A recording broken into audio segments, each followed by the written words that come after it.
Naglabas na rin ng 125cc scooter ang Kawasaki, at ilalabas yan ngayong month of September dito sa Pilipinas. Magandang balita ito, lalo na't alam naman natin na maganda rin at matibay ang gawa ng Kawasaki. Kaya siguradong madami ang tatangkilik dito sa bagong motor na ito. Pagdating naman sa presyo, siguradong matutuwa kayo dahil napakaabot kaya lang ng kanyang presyo. Kaya wag na natin patagalin pa para pag-usapan agad natin.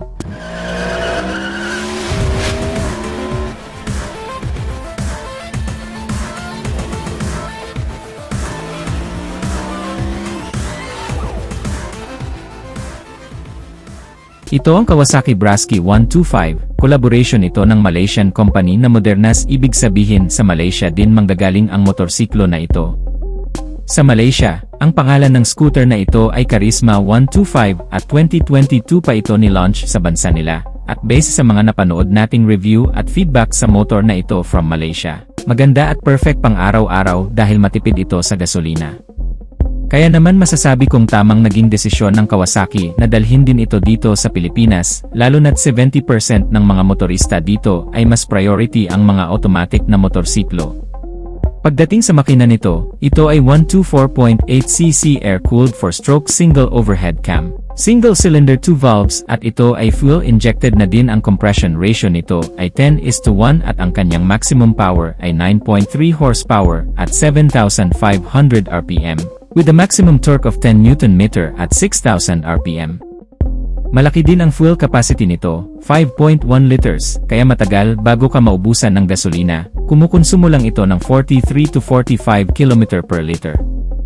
May mga convenient features din ito, kagaya ng built-in charging port, may bulsa sa harapan, merong 14 liters under seat storage, at merong hook sa harapan at malawak ang footboard kaya may paglalagyan ka ng mga dala mong gamit.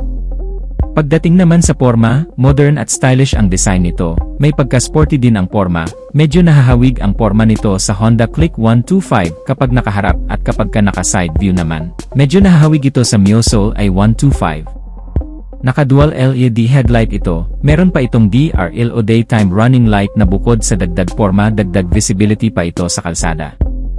So dito pa lang sa harapan nito talagang napakaganda at very head-turner ang kanyang porma. Sa tail light naman naka-LED na din at malaki ang tail light nito, kaya kitang-kita talaga sa kalsada. Then yung mga turn signal lights naman ay nasa loob, pati dito sa likuran, napaka-sporty din ng kanyang disenyo. Pagdating naman sa instrument cluster nito, ito ay combination ng analog and digital display. Naka-analog display ang kanyang speedometer, at ang kanyang fuel indicator at odometer ay naka-digital. At kung pagmamasdan natin, napakaganda rin ang kanyang disenyo, wala ka nang kailangang pindutin dyan at madaling maintindihan ang kanyang mga indicators. Sa mga switches naman, meron siya ditong high beam and low beam, busina, at ang kanyang signal light. Sa kabila naman ay kanyang hazard switch, push start at bukod sa kanyang electric push start ay meron pa itong kick start. Pagdating naman sa mga gulong nito, ang sukat ng kanyang gulong sa harapan ay 80/90/14, sa likod naman ay 90/90/14, at naka-tubeless na ito pareho, at napakaganda rin ang disenyo ng kanyang mugs. Hindi mo na kailangang iparepaint dahil color silver na ito at bumagay sa kanyang porma.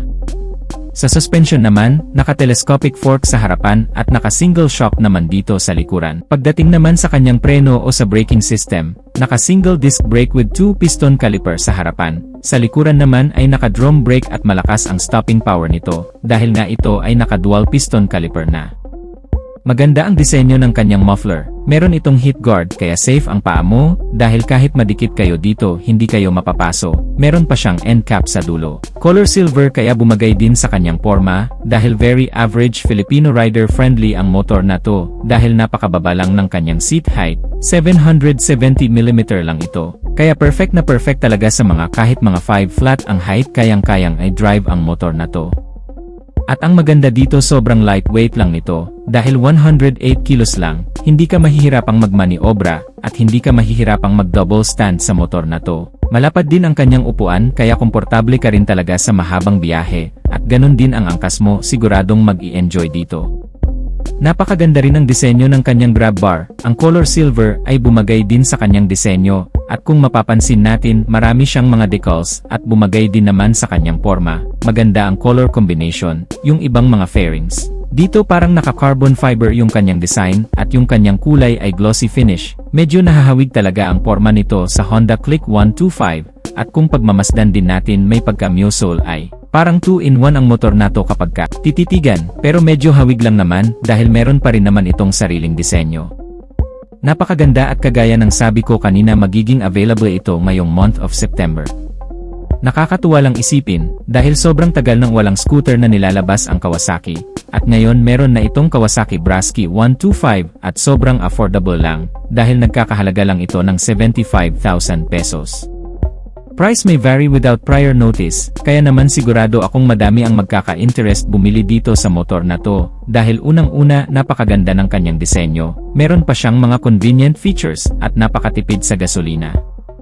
So ano ang masasabi nyo dito sa bagong Kawasaki Brasky 125 na ito? Paki-comment nyo na lang sa baba ang inyong opinion, at kung nagustuhan mo naman ang video nating to, just hit like. At kung bago ka lang sa aking YouTube channel, ay huwag kalimutang mag-subscribe. Paki-click na rin ang notification bell icon para sa mga susunod kong video ay updated ka palagi. So hanggang dito na lang muna tayo mga ka-Wizard Moto. Salamat sa walang sawang pagsuporta. Ride safe as always and God bless.